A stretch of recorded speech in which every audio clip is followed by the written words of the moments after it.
Ma fiancée m'a trompé avec son ex, alors j'ai couché avec la femme qu'elle détestait le plus pour me venger. Je me suis presque convaincu que j'exagérais. Que cette gêne n'était que dans ma tête.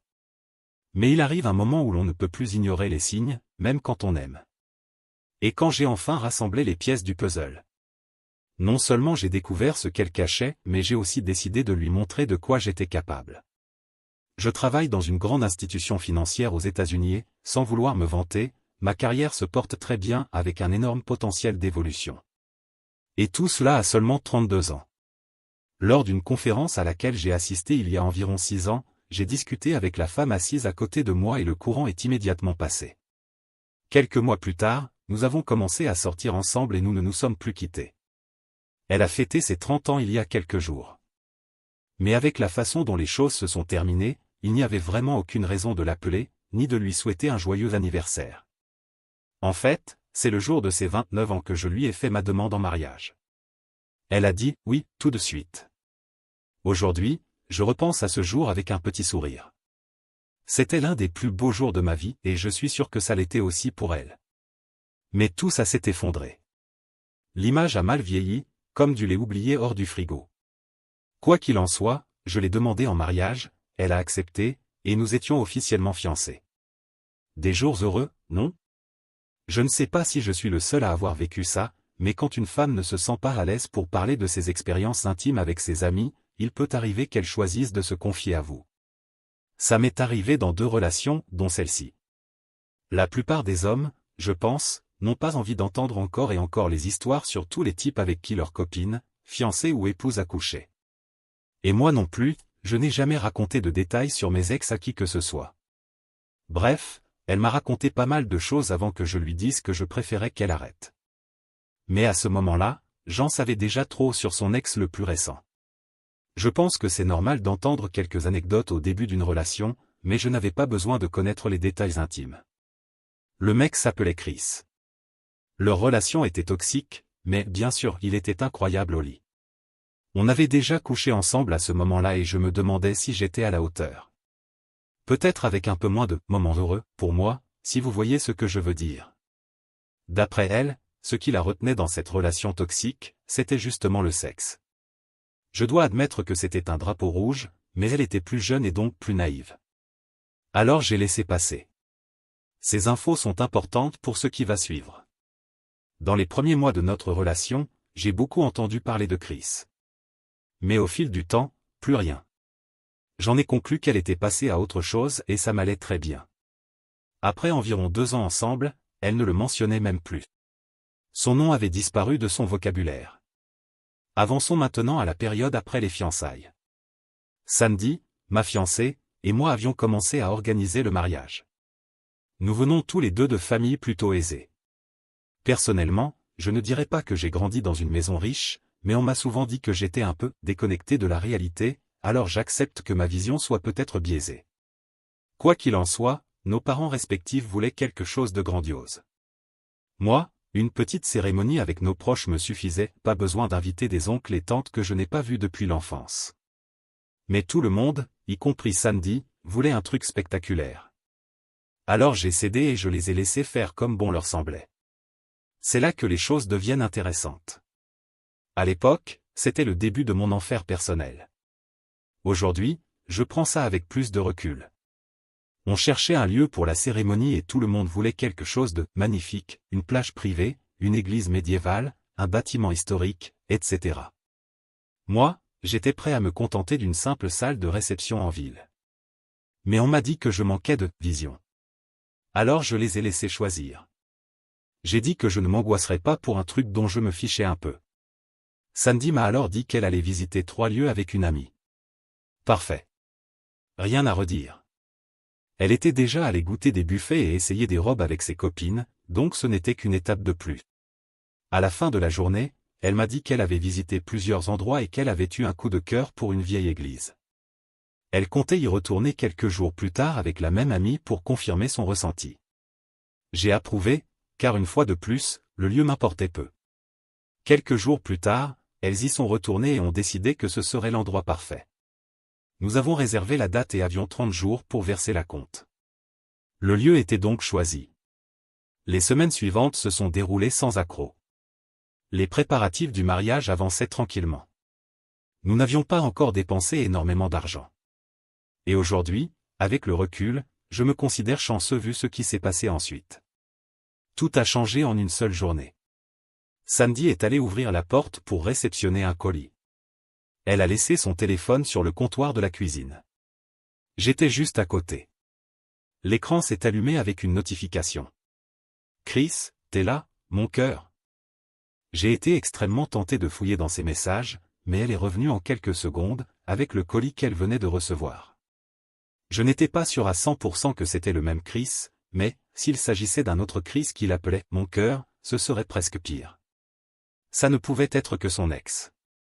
Et pourtant, j'ai réussi à rester calme. Je sais comment certains mecs peuvent être, insistants, lourds avec leurs petits surnoms et leurs sous-entendus, juste pour tenter leur chance. Elle pouvait très bien rejeter tout ça, et tant que je n'en avais pas la preuve, j'ai préféré attendre une meilleure occasion. Cette occasion est arrivée environ 10 jours plus tard, lorsqu'une amie est passée la chercher pour aller voir des compositions florales. Elle avait oublié son téléphone à la maison. Parfait. Il y avait un risque qu'elle revienne le chercher, mais je ne pouvais pas laisser passer cette chance. J'ai attrapé le téléphone et suis allé directement dans l'appli de messagerie. J'ai tapé « Chris ». Ils discutaient. Beaucoup. Et souvent. Au début, c'était plutôt banal, ils parlaient du mariage, ils complimentaient le lieu de la cérémonie, disaient à quel point c'était beau, et lâchaient des trucs du genre. On devrait y retourner un jour, juste toi et moi, sans histoire de mariage. C'est là que tout s'est éclairci, c'était lui, le copain avec qui elle avait visité l'endroit. Et maintenant, je comprenais pourquoi elle n'avait pas précisé son nom, ce qui était inhabituel venant d'elle. Elle avait visité le lieu avec son ex. Ce même Chris dont je n'avais plus entendu parler depuis des années. Ce même Chris qu'elle trouvait incroyable au lit. J'ai continué à lire. Encore. Et encore. Jusqu'à tomber sur les messages, chauds. C'était du sexting. Beaucoup. Et très explicite. La plupart des échanges restaient écrits, mais il y avait aussi des photos. En remontant dans l'historique, j'ai vu que tout avait recommencé au moment où elle était retournée voir cette fameuse église une seconde fois. Après ça, le ton était un peu moins osé, mais les petits surnoms tendres étaient toujours là. Je n'ai pas trouvé de preuves directes qu'ils avaient eu des relations intimes, mais vu le contenu, elle ne regrettait clairement rien. Et pire, ils continuaient à parler tout le temps. Elle avait ce type pratiquement en numérotation rapide. Et c'est là que j'ai entendu la porte s'ouvrir. À ce moment-là, j'ai sérieusement pensé à lâcher le téléphone et faire comme si de rien n'était. Mais vous savez quoi? Au diable tout ça. Je l'ai laissé me voir avec son téléphone en main.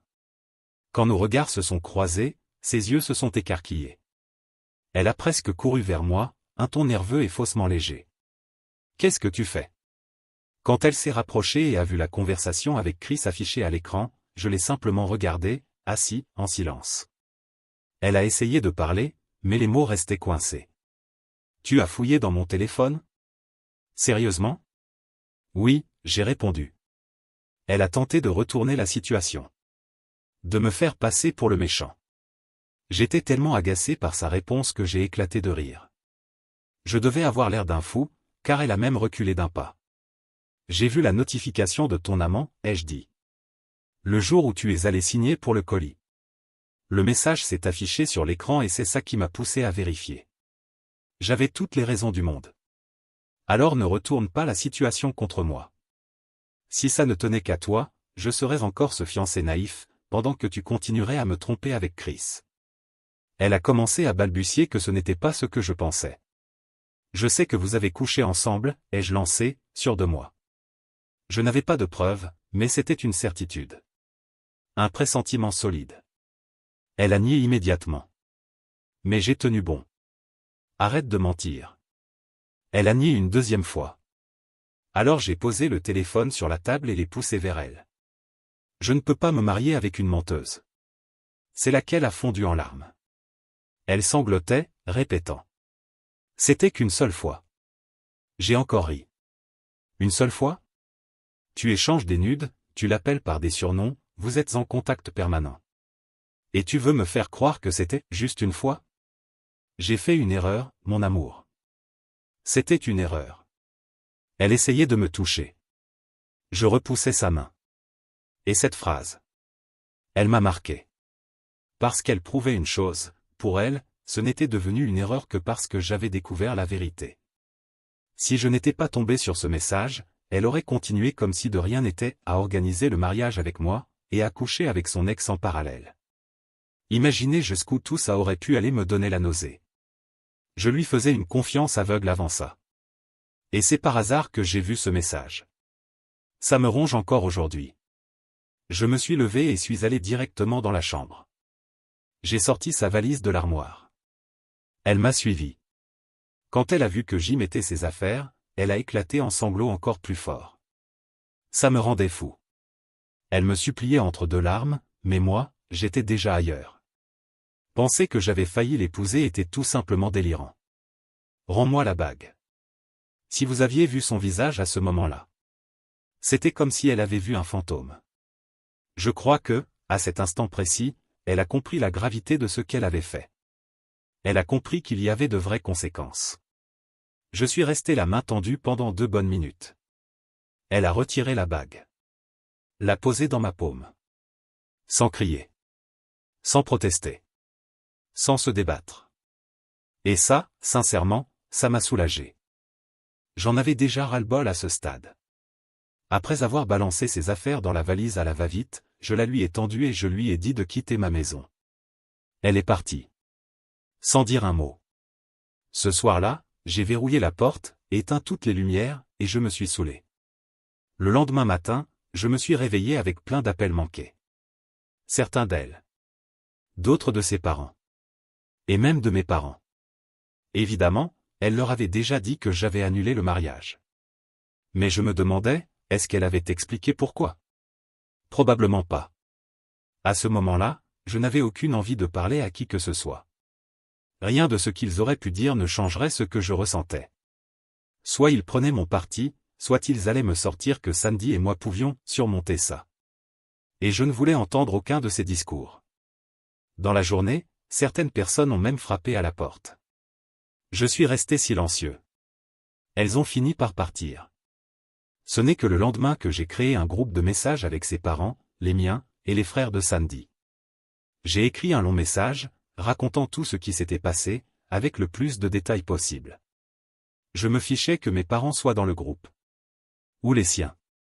Si tout le monde voulait donner son avis sur le futur mariage, il devait connaître la vérité. Alors oui, j'ai tout balancé. C'était épuisant de revivre toute l'histoire, mais j'ai écrit. Le groupe est resté silencieux pendant 1 heure entière. Mais je voyais qui avait lu le message. La première personne à me répondre a été mon père. Il m'a appelé. Et je me souviens exactement de ce qu'il m'a dit. Fiston, je suis désolé. Mais tu as pris la bonne décision. Ça va faire mal, mais c'était le bon choix. Cette phrase est restée gravée. Parce qu'un homme plus faible serait peut-être retourné dans sa propre crasse quand la douleur serait devenue insupportable. Mais moi? Même pas une seconde, je n'y ai pensé. Au fil de la journée, j'ai reçu plein d'appels et de messages. J'en ai répondu à certains. J'en ai ignoré d'autres. Mais le message était clair pour tout le monde, le mariage était annulé. Et je ne changerai pas d'avis. À partir de là, ce fut la dernière fois qu'on parla autant des préparatifs. Et, à ma connaissance, ses parents n'ont jamais tenté de défendre leur fille. J'imagine qu'ils ont eu la décence de reconnaître qu'elle avait vraiment merdé. Mais pour moi, ce n'était pas suffisant. Je voulais que Sandy ressente la douleur. La même que moi. Annuler les fiançailles, pour elle, c'était juste une conséquence logique de ses actes. Mais ce n'était pas une vraie souffrance. Ma première idée, c'était de m'en prendre à Chris. Je voulais faire un truc contre lui. Mais je n'avais pas assez d'infos sur ce type. Et au fond, j'espérais que Sandy coupe les ponts avec lui vu que c'était à cause de lui que sa vie avait basculé. Après tout, sa propre famille savait désormais qu'elle avait été infidèle, et rien que ça, c'était déjà une petite consolation. Peut-être que j'aurais dû venir ici vous demander des idées de vengeance contre Chris. Mais honnêtement, à ce moment-là, j'étais mentalement ailleurs. Alors j'ai laissé tomber Chris, à contre-cœur. Parce que la vraie vengeance, c'était contre Sandy. Et j'avais déjà un plan. Écoutez bien, on n'était plus ensemble. Donc, peu importe avec qui je couchais, c'était du jeu. Même si c'était avec sa sœur, pas que je comptais faire ça, hein, c'est juste un exemple. Le truc, c'est que je voulais que ça fasse vraiment mal. Et deux options s'offraient à moi. Coucher avec quelqu'un qu'elle aime beaucoup. Coucher avec quelqu'un qu'elle déteste profondément. Vu l'état de notre relation, ses meilleurs amis savaient sûrement tout, donc terrain miné. Mais, les ennemis? Les femmes qu'elle détestait ouvertement? C'était une toute autre catégorie de cruauté. Un niveau de malice, beaucoup plus pervers. Imaginez, votre partenaire couche avec la collègue que vous ne supportez pas, celle qui vous irrite rien qu'en respirant dans la même pièce. Ça vous boufferait de l'intérieur, non? C'était ça, mon raisonnement. Alors j'ai commencé à faire une petite liste mentale des femmes dont mon ex parlait en mal constamment. Celles qu'elle détestait viscéralement. Tout en haut, il y avait une certaine Sophia, selon elle, cette fille, se la pétait trop. Probablement du langage féminin, pour dire qu'elle se sentait menacée. Ce qui voulait sans doute dire que Sophia était canonne. Ça m'a rendu curieux. Ensuite, il y avait Mélissa, une camarade de fac. Elles avaient été amies, mais Mélissa avait couché avec un ex de Sandy, et depuis, c'était la guerre. Et enfin, une japonaise appelée Toki. Sandy disait clairement. Je la déteste. Elle fait genre douce et mignonne, et tous les mecs bavent devant elle comme des idiots. Il y avait d'autres noms sur la liste, mais allons droit au but. Certaines, je n'ai même pas réussi à les retrouver sur les réseaux. D'autres, ça n'a rien donné. Mais Sophia, elle, c'était facile. Elle bossait dans la même boîte. Et là, LinkedIn m'a sauvé la vie. Et là, j'ai retrouvé le compte Instagram de Sophia et je lui ai envoyé un message. J'utilise beaucoup Insta et, sans me vanter, mon profil est plutôt attrayant, surtout pour ceux qui aiment un style de vie un peu plus luxueux. Quelques tenues stylées, mon Audi en arrière-plan, des photos de voyage sympas. Quand je l'ai suivie, elle m'a suivi en retour en quelques minutes. Je lui ai écrit. J'ai sorti mon petit jeu de séduction habituel, avec une pointe de charme, et ça se voyait clairement qu'elle était intéressée. On a discuté toute la journée, puis je l'ai invitée à sortir. Elle a accepté. Ce jour-là, j'ai pris soin de faire plein de photos d'elle et moi et de la mettre en valeur à chaque cliché. Et la soirée s'est très bien terminée, si vous voyez ce que je veux dire. Ensuite, il y a eu Mélissa. À ce stade, je savais que j'allais un peu loin dans ma vengeance. Mais j'étais engagé dans la cause. Mélissa habitait à 2 états de distance. Malgré ça, je lui ai écrit via Instagram. Mais là, un truc inattendu s'est produit, elle m'a reconnu. Elle n'était plus amie, mais apparemment, Mélissa suivait encore Sandy de loin. Peut-être par rancune. En tout cas, elle m'avait déjà vu dans ses publications. Donc, j'étais grillé. J'ai décidé d'être honnête. Je lui ai dit que Sandy et moi, c'était fini. Et sa réponse? Tant mieux. Je l'ai toujours détesté. Puis un deuxième message. Désolé, j'imagine que tu l'aimes encore. J'ai répondu. Non. Pas du tout. En fait, je cherche quelqu'un avec qui partager cette haine. Elle a immédiatement lancé un appel vocal. J'ai trouvé ça bizarre, mais j'ai décroché. On a parlé de mon ex-fiancé. Et à un moment, sans trop réfléchir, j'ai dit. Je veux me venger d'elle. Et là, Mélissa, qui visiblement a un don pour foutre le feu, m'a répondu. Tu peux faire l'amour avec moi. À cet instant, j'ai compris pourquoi Sandy la haïssait autant. Mais, c'était parfait pour moi. Tout s'est organisé facilement. J'ai pris l'avion pour son état le temps d'un week-end. On est allé au bowling, on s'est baladé. Et évidemment, je n'ai pas arrêté de prendre des photos de nous deux, soigneusement sélectionnées pour mon plan. À la fin, on est allé chez elle, disons qu'on s'est bien amusé. Elle m'a même laissé prendre quelques photos osées, très explicites. Apparemment, sa haine envers Sandy était bien plus profonde que je ne le pensais. Et puis est venue Toki. J'ai eu de la chance. Je l'ai trouvée sur Tinder.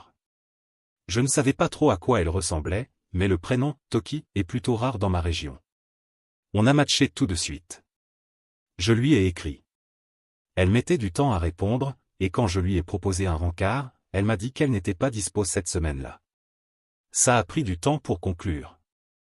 Il a fallu 3 rendez-vous avant que les choses avancent vraiment. Mais j'ai obtenu ce que je voulais. Et les photos? Toutes prises avec son consentement. Du début à la fin, ça m'a pris 6 semaines pour mener tout ça à bien. Et je vais être honnête, à un moment, je me suis demandé si j'étais pas un peu psychopathe de faire tout ce cinéma juste pour me venger. Mais je savais que ça finirait par me faire du bien. Alors j'ai ignoré cette petite voix dans ma tête. J'ai envoyé un message à Sandy, sorti de nulle part. Elle a mis un moment à répondre, mais elle a fini par le faire. On a échangé quelques banalités, remplies de silence gênant. Et puis je lui ai dit que je voulais la voir. Je n'ai pas précisé pourquoi. Je suis sûr qu'elle a repris espoir. Elle pensait sûrement que je voulais discuter, peut-être même me remettre avec elle. Elle m'a répondu. Je peux être prête dans 15 minutes. Mais j'ai insisté. On se retrouve dans 3 heures. Je voulais qu'elle agonise dans l'attente. Non, on n'allait pas se remettre ensemble. Mais je parie que c'est ce qu'elle croyait. À l'heure dite, je suis allé la retrouver dans un parc. Elle était déjà là quand je suis arrivé, sans surprise, puisque j'avais traîné exprès pour me préparer. Quand elle m'a vu, elle s'est levée pour me prendre dans ses bras. Et j'ai accepté. C'était plus facile de laisser l'espoir vivre un peu plus longtemps si je ne paraissais pas trop froid. On a échangé quelques banalités, des phrases vides, jusqu'à ce que je sorte mon téléphone et lui dise. Regarde ça. Elle a pris le portable, et son visage sérieux s'est transformé en expression confuse en voyant les premières images. La première photo, Sophia. Pourquoi tu me montres ça, a-t-elle demandé. Avant même que je réponde, elle avait déjà glissé vers la suivante. Une photo de moi et Sophia, enlacées. Elle a continué à faire défiler les images avec Toki. Je lui ai lancé, très calme. Elle est super fun, cette fille. Ses yeux ont commencé à se remplir de larmes. Elle a continué à regarder. Puis est apparue Mélissa. D'abord une vidéo de nous deux jouant au bowling. Ensuite une image beaucoup plus explicite. Elle a regardé la vidéo en boucle, 3 fois, sans un mot. Et c'est là que j'ai dit. Aucune de ces filles n'était aussi horrible que ce que tu disais. D'ailleurs, elles ont toutes été bien meilleures que toi, surtout là où ça compte. Elle a explosé. Elle s'est levée, m'a hurlé dessus, m'a traité de tous les noms avec son doigt pointé vers moi. Et moi? Je la regardais. En silence. Elle a commencé à me hurler dessus. Que j'étais un connard, un idiot, un minable, et la liste continue. Pour être honnête, à ce moment-là, je me suis un peu déconnecté. Je la regardais, presque satisfait, alors qu'elle tremblait de rage. Puis, elle a crié. Tu faisais genre que t'étais un saint, mais t'es pire que moi. C'est là que je l'ai interrompu. Je ne suis pas celui qui a recommencé à parler à un ex, à coucher avec lui, à échanger des sextos et à tout cacher pendant les fiançailles.